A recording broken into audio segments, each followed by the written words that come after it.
తల్లి అయిన మరియ యోసేపునకు ప్రదానము చేయబడిన తరువాత వారేకము కాకమునుపు ఆమె పరిశుద్ధాత్మ వలన గర్భవతిగా ఉండెను. ఆమె భర్త అయిన యోసేపు నీతిమంతుడై ఆమెను అవమానపరచనున్నక రహస్యముగా ఆమెను విడనాడ ఉద్దేశించాడు. అతడు ఈ సంగతులను గురించి ఆలోచించుకొనుచుండగా ఇదిగో ప్రభుదూత స్వప్నమందు అతనికి ప్రత్యక్షమై దావీదు యోసేపు నీ భార్య అయిన మరియను చేర్చుకున్నటకు ఆమె ఒక కుమారుని కనును తన ప్రజలను వారి పాపముల నుండి ఆయన్ని రక్షించును కనుక యేసు అను పేరు పెట్టుదు అని దేవుడు తన వాక్యం దీవించుకున్నాడు. ప్రార్థన చేద్దాం.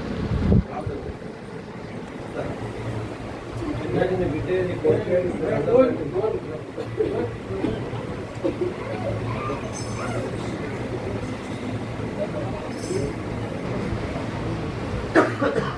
శక్తివంతుగా సదా జీవించే దేవాన్ని భయకరంగా లోకంలో నీ మహిమతో నీ జీవితాయి మేము పరలోకంలో ఉంటే అక్కడ అక్కడ స్థుతులు స్తోత్రులు చూపించగలుగుతాం.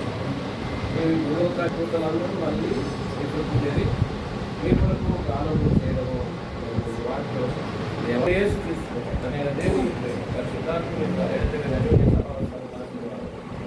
ప్రశాంత్ ఆయన భార్య కుమారుడు బిడ్డకు క్రీస్తు నాడు పుట్టాను, క్రీస్తు నాడు పుట్టాను.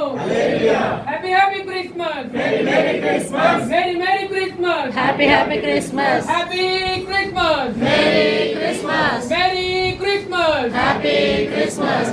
We wish you a Merry Christmas, Merry Christmas.